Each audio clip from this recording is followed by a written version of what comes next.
कसे असेल मस्त आहेत ना, मस्तच राहा. सर्वप्रथम श्री स्वामी समर्थ. घटस्थापनेच्या दिवसाचा हा व्हिडिओ आहे.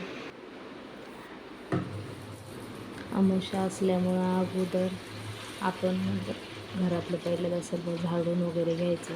त्यानंतर मी एका बादलीत पाणी घेतलं, त्यामध्ये गोमूत्र आणि थोडीशी चिमूटभर हळद ही मिक्स केली आणि थोडंसं मीठ टाकलं. ह्याने आपल्या घरातली निगेटिव्हिटी सगळी दूर होऊन जाते.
अशा प्रकारे सर्व पुसपास केलं. सर्वात प्रथम तर पहिल्यांदा घराबाहेरचं पुसून घ्यायचं, दारातलं उंबरठा पुसून घ्यायचा.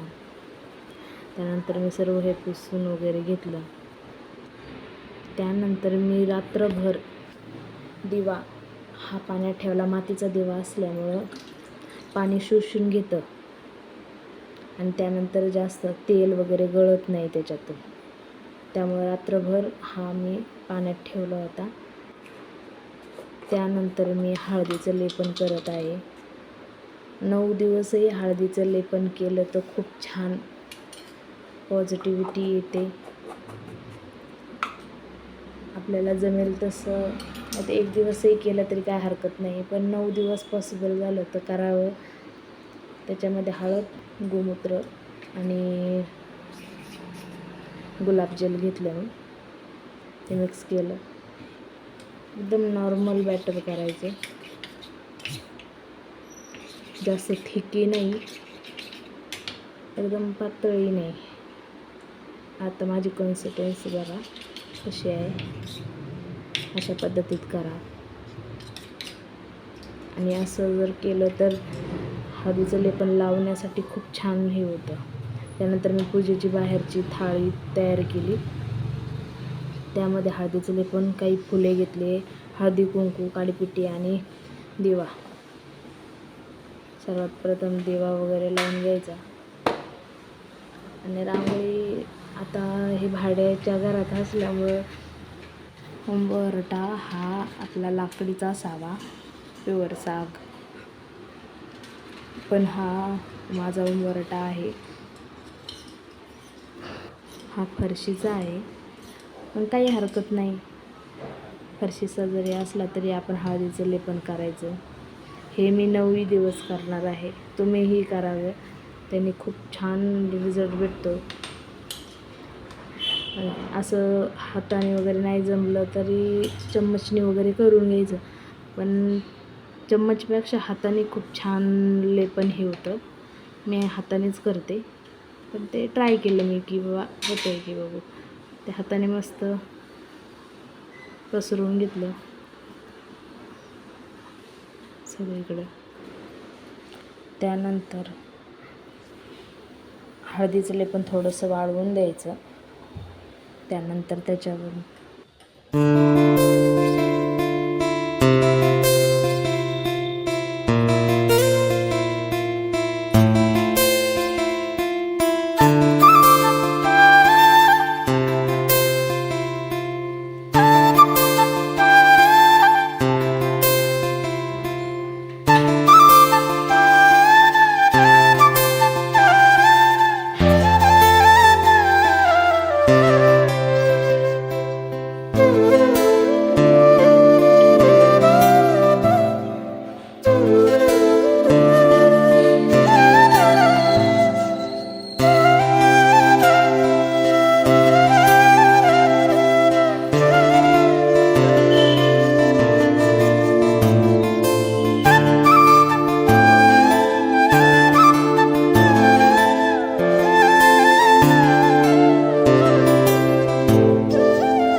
अशा प्रकारे पावलं काढून घ्यायचे.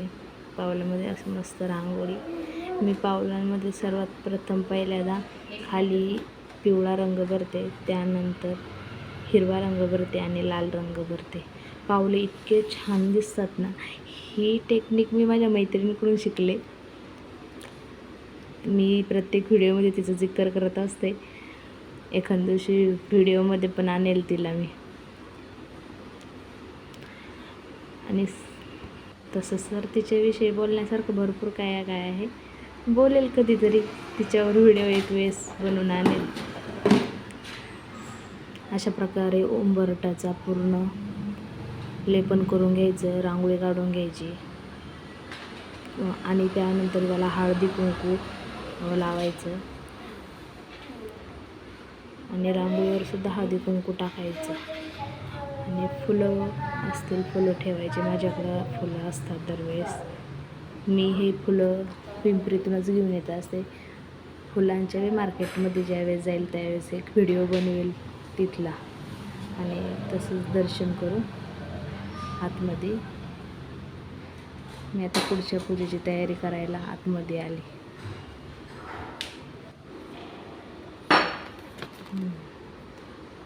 अशा प्रकारे माझा उंबरठा किती छान दिसतोय. अशा प्रकारे लेपन तयार केलं. त्यानंतर मी माझी पूजा पूर्ण प्रकारे आवरली होती. सर्व देव नागिनीच्या पानावर ठेवायचे दसऱ्यापर्यंत. मी सर्व पूजा अगोदरच करून घेतली होती. फक्त टाईम होता म्हणून मग कळसाची तयारी करत होते.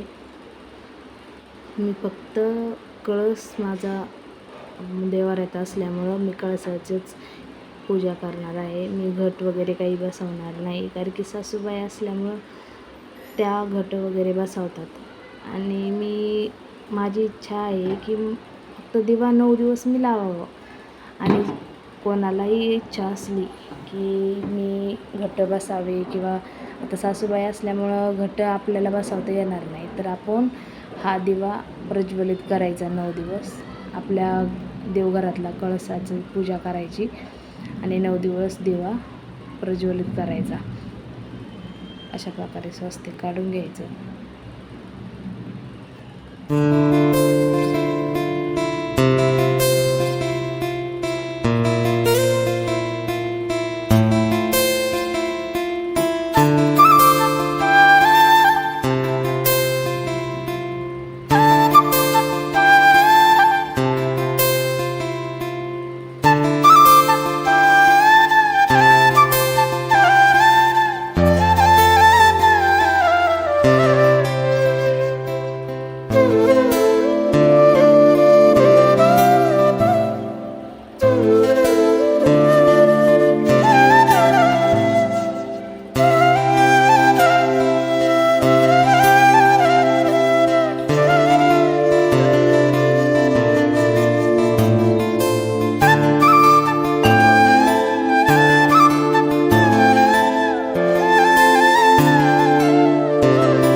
त्यामध्ये मी 1 रुपया टाकला. त्यानंतर कळसाला मंगळसूत्र वगैरे घालून घेतलं आणि मस्त चुनरी पण आणली होती मी कळसासाठी. तर मी कशा प्रकारे लावावं हे विचार करत होते आणि मस्तपैकी किती छान दिसतंय बघा. ही आपली इच्छा करायची असेल तर हे माझी इच्छा होती असं सजवावं, म्हणून मी तशा प्रकारे सजवलं होतं. आपण नॉर्मली जरी देवघरामध्ये कळस ठेवला, त्याची पूजा केली तरी काही हरकत नाही. नागिनीवरचे पानं म्हणजे देवाचे, आता देव उचलायचे नाही दसऱ्यापर्यंत, कसेच देव हलवायचे नाही. फक्त आपण फुलं वगैरे ठेवलेले असतात ते फुलं काढायचे, फक्त फुलं वगैरे चेंज करायचे. बाकी देवाला थोडेसुद्धा धक्का वगैरे लावायचा नाही. अशा प्रकारे आमच्या इकडं पूजा होती. तशा प्रकारे मी तुम्हाला दाखवली. काही चुका होत असतील तर माफ करा.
प्रकारे माझी पूजा पूर्ण झाली. आणि दिव्याचा टायमिंग 11:30 ते काहीतरी असा टायमिंग होता, त्यामुळे मी मोठा दिवा लावला नव्हता. हा मी रेग्युलर देवापाशी जो दिवा लावते तोच दिवा लावला होता. तो दिवा मी त्या मुहूर्ताला लावणार होते. पुढे दिसेलच तुम्हाला.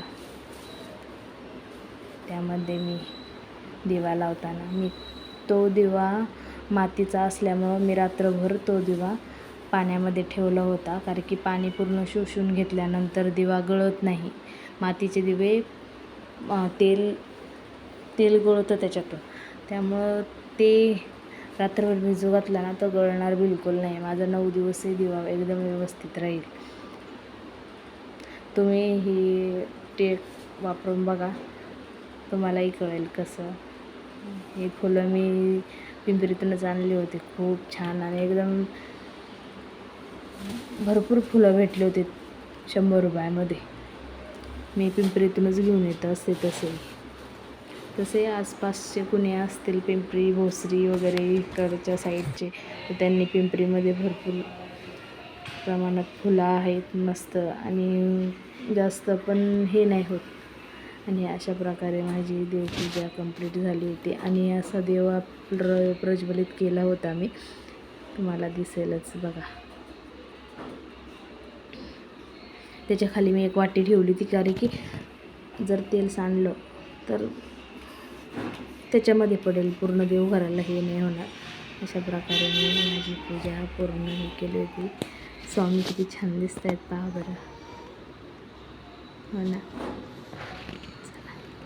अशा प्रकारे माझे घटस्थापनेचे दिवसाची पूर्णप्रमाणे आवरली होती पूजा. अशा प्रकारे वगैरे आणते मी खालून जाऊ लगेच. या चॅनलमध्ये मी नवीनच आहे यूट्यूबवर. काही चुका होत असतील तर माफ करा, आणि माझ्या चॅनलला सबस्क्राईब करा, शेअर करा, लाईक करा.